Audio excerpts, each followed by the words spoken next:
I maybe am a late bloomer. I was in college and I had never met an architect. I had no architects in my family or in my kind of social world or familiar world. And I took a class at the University of Utah pretty late in my education, and it was a... What were you studying at that time? Well, I studied lots of different things. I was searching for the thing that was going to be my direction, my professional direction, or even my educational direction, something that I was passionate about. I took classes in psychology, sociology, philosophy. I ended up being pretty close to business because that was sort of a default. And then I took a class in architecture, and it changed my life. So it was, I know Tom Cass at the University of Utah has taught a lot of our Utah architects, and his colleague, Gail Della Piana, was my professor. And she really did change my life. The first day when I walked into that design studio, it just clicked. I knew that that was going to be my direction. I remember sitting in the studio doing a detail of the rose window of the Cathedral of the Madeleine, and I worked on that for just hours and days. She really taught me how to see things in a completely new way. This was in the 1980s, and I was pretty far along in my education, so I couldn't switch over to architecture, and at that time they just had a graduate program. So I finished my degree. I have a degree in business, and then I immediately started pursuing architecture. I finished my bachelor's degree at the University of Utah and master's degree at the Southern California Institute of Architecture. After my graduation, I moved to Los Angeles, and I took a course at the Southern California Institute of Architecture called Making and Meaning, again, kind of just to support this pursuit of architecture. And I learned with Gary Page, he taught us that architecture was walking around with your eyes open. And it didn't make sense to me at the time, but now, after practicing architecture for a few decades now, I have come to realize that that is what architecture is about. And I learned that from Gail Della Piana and my early teachers. The most important skill that we have as architects is to listen and to really pay attention and notice things. And then our job as architects is to translate that into architecture. I started taking night classes at UCLA and then the Making and Meaning class just to develop a portfolio.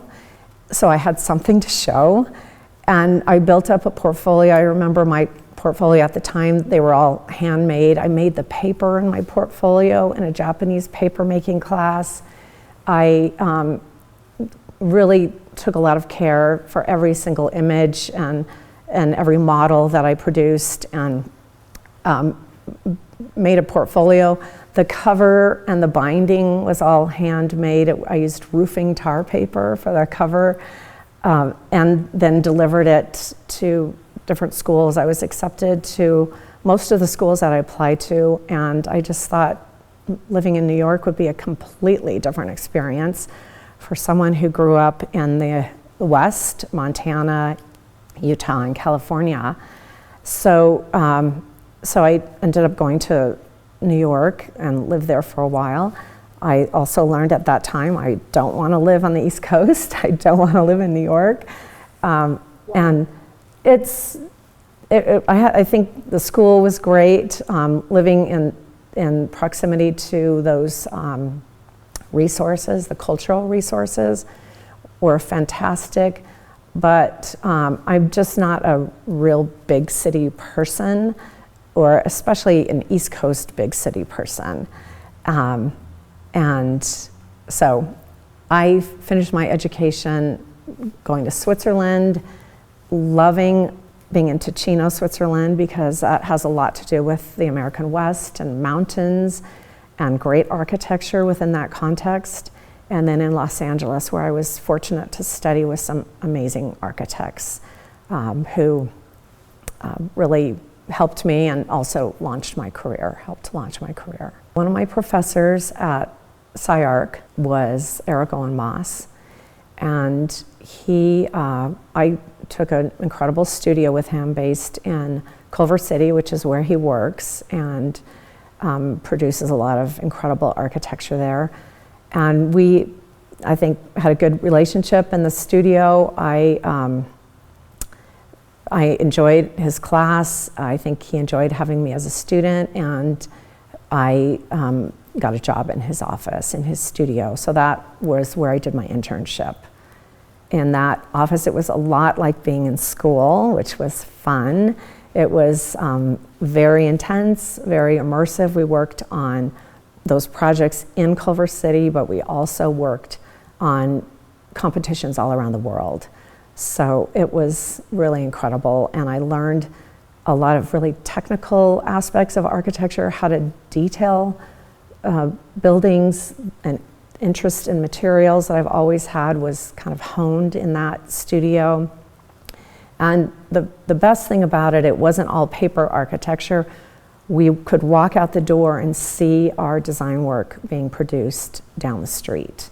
So we were seeing it being realized after building models and drawing.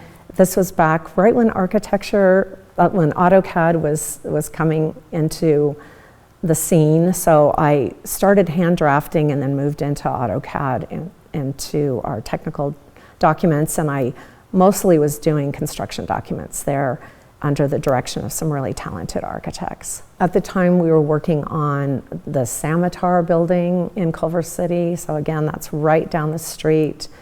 We did a really interesting experimental performance space for the Los Angeles Philharmonic that had these warped glass planes.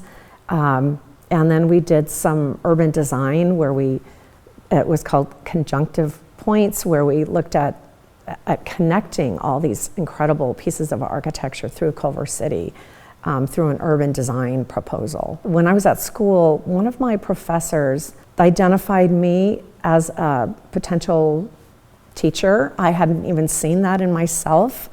And even when I was in school, I started teaching.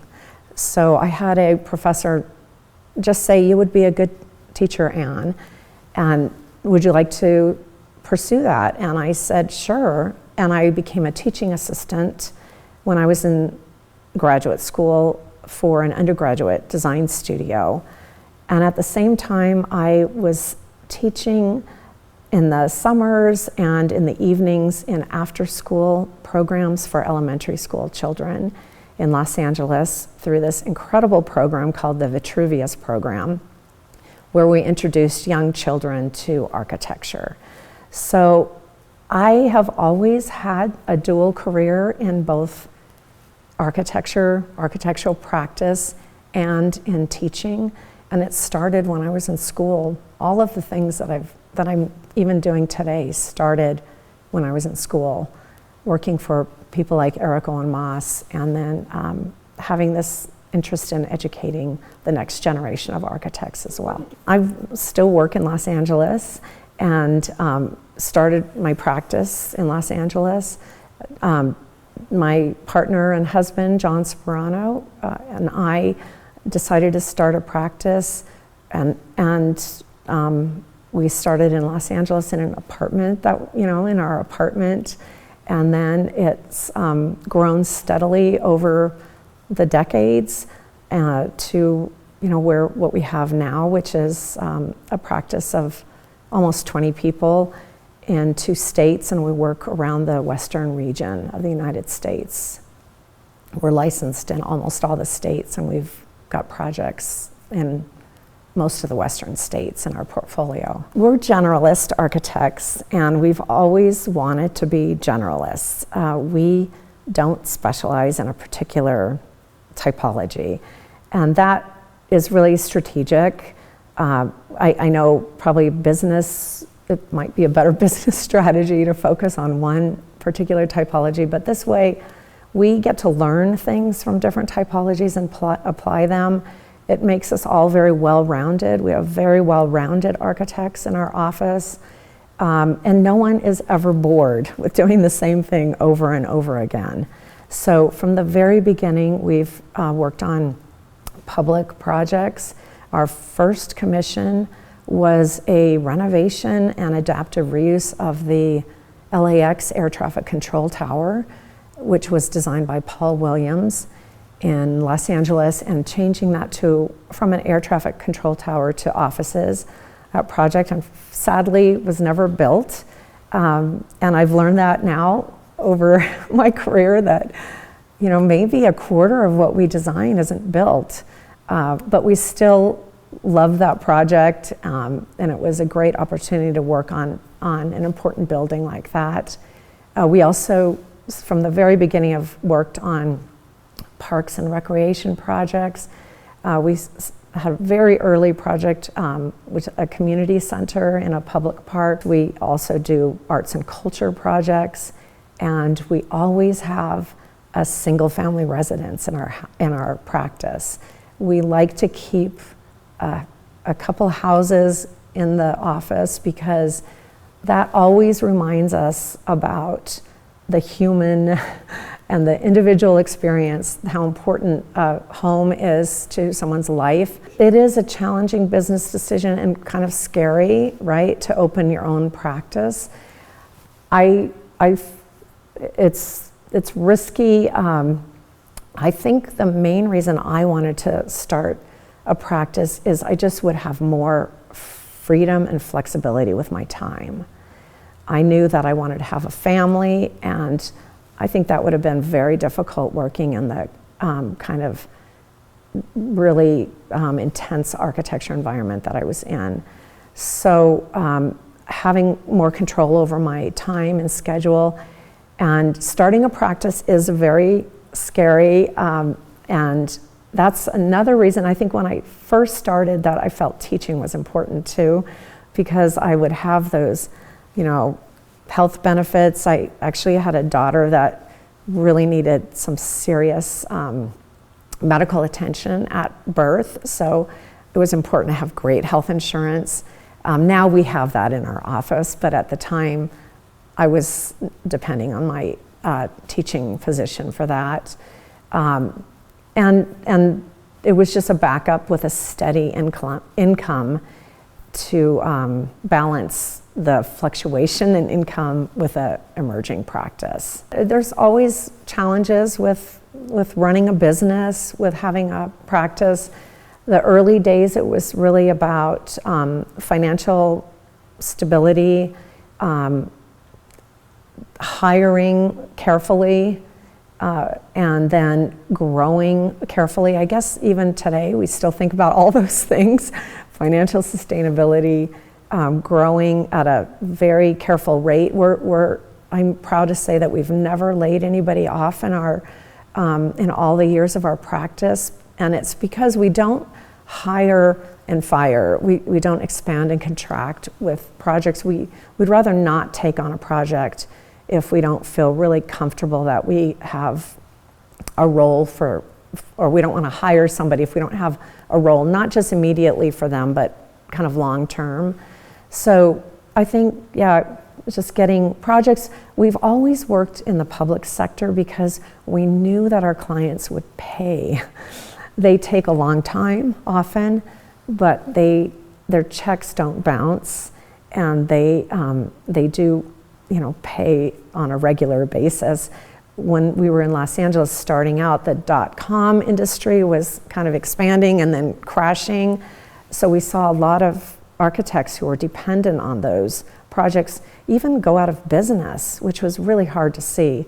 So always a focus on public clients for that stability, and also those are projects that we love doing, but it provides financial stability also. My favorite project is always the one that I'm currently working on, and we're working on really incredible projects right now. But if you would have asked me that question 5 years ago, what is my favorite project, or what, I think I would have said the same thing, that I'm working on incredible projects.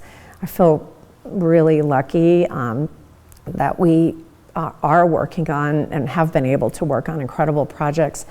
Anything that affects a large community is really important and powerful. The community centers that we've done, the St. Joseph the Worker Catholic Church impacts a large community. The museums and arts and cultural projects are really important because they are projects that really impact quality of life for communities that we serve. One of my early mentors, Norberto Martinez, said to us, having your own business, the highs are much higher, but the lows are much lower. And I think that's true. When you're working in a large firm, sometimes you don't even understand the lows because we hide them from, the employees. And hopefully the highs are shared with everybody. But I think having your own practice, there's inevitable lows, disappointments, projects that we wish we could have been selected for and we didn't for whatever reason. What would I have done differently? Some of this stuff seems out of your control. I'm not sure there was a whole lot we could do differently. I think our goal is always to do the best thing that we can, but sometimes things are out of our control and the economy is out of our control. Sometimes we don't get projects that we really would hope to have gotten. And those disappointments are really part of running a business and being an architect. And we have to just move through those moments of disappointment and setback because they're inevitable. We decided to open a second office in Utah about 10 years into our Los Angeles practice, and it really aligned with when I had my children. And we thought we would expand to Utah, and at the time we weren't sure if there would be work here, so we continued, of course, working in Los Angeles. How did you do that? At the time, people weren't really working like we do now all over the country. We can work really in different parts of the world. It was a lot of commuting back and forth. And then projects started to happen in Utah also, and there came momentum, but it was a little bit slower going, especially with the public projects. Were harder to break into the Utah market. We were really well established with public sector projects in Los Angeles. Most of our clients were municipal agencies. So that took longer, and we started with more private sector work. But now there's a really nice balance. It's nice to actually be in two markets because if the economy slows in one market, we can stabilize that with the other. And if somebody needs some extra manpower, human resources, we can transfer some staffing to help with projects in California, or the California team can help with the projects here. People work on projects from the very beginning, the conceptual development of a project, through the production, through the delivery and construction of the project. So we have one team that follows a project all the way through. And that has been, I think, really successful for us. And the team likes it because they get to be involved in every step of the way. And we try and mix up project sizes and stress loads and typologies so that people have a good variety of things to work on. Who handles the business aspects? So really, we have some business professionals that run our office. We have a studio manager. John and I are very involved in business decisions, and we also now have two partners. So one of our partners has been with us for I think 27 years now, so really from the beginning. And then we have another partner. So we have one partner in Los Angeles, one partner in Salt Lake City. Technology is still changing and evolving. I mean, AI is a whole new discussion that is impacting our profession and really our day-to-day. I am optimistic about what AI is going to bring to architecture, but I know a lot of people have a lot of fear surrounding that topic. But so far, the uses that we've started experimenting with have been pretty interesting. But yeah, technology, well, you know, of course, hopefully there'll be some efficiencies with writing, and I don't think AI will ever replace architects.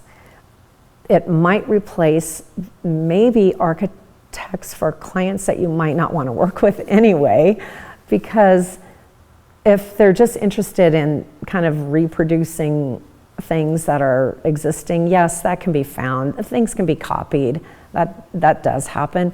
But really, I think the value of an architect is developing something that is site-specific, program-specific, client-specific, and you need a human being, an architect, to put all those pieces together. So I don't think it's going to replace architects and be producing architecture independently. Technology has been, I think it's been a positive thing. It's made our offices, I think, more efficient.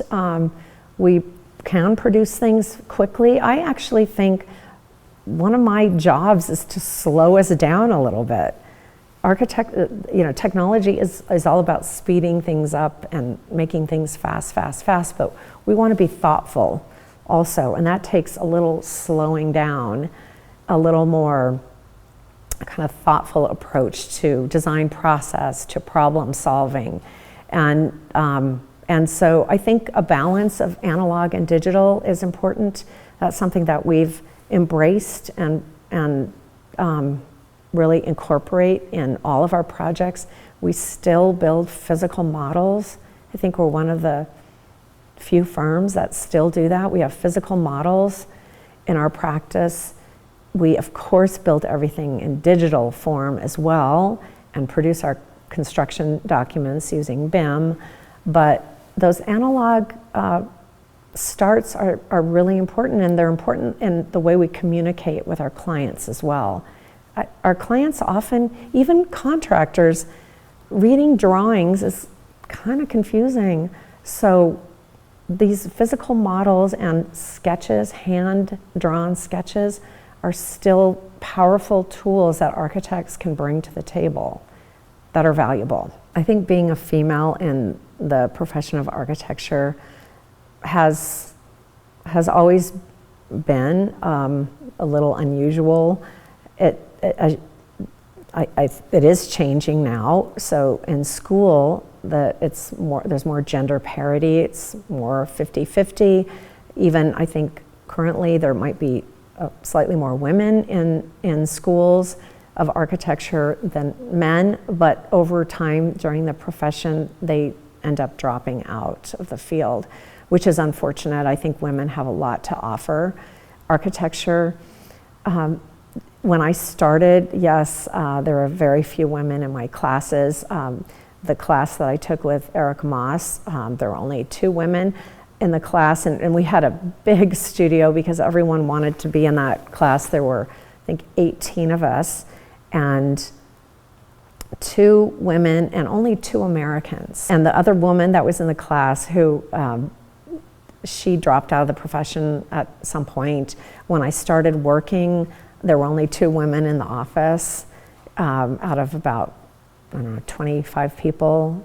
So it's, I think things are changing and evolving. I think the challenges are, even to this day, people don't see me as an architect. This is not what an architect looks like.